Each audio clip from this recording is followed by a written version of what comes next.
Hello everyone and welcome back to another tutorial for the Pixel Gun 3D game. In this video, I'm going to show you how you can purchase coins within your account. So let's get started right away. First of all, open up the Pixel Gun 3D game on your device, and once you are inside the main menu, if you wish to purchase coins, just tap on the store button at the bottom left corner. From here, you will first be taken to the offers page.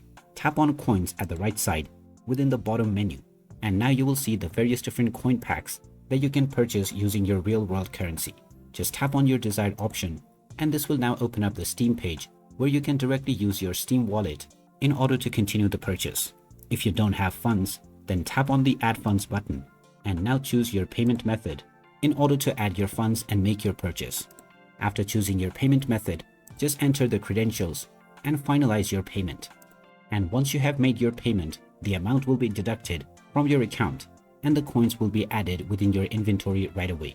You can now use these coins in order to purchase items and make various upgrades. And there you have it. That is how easy it is to buy coins on the Pixel Gun 3D game.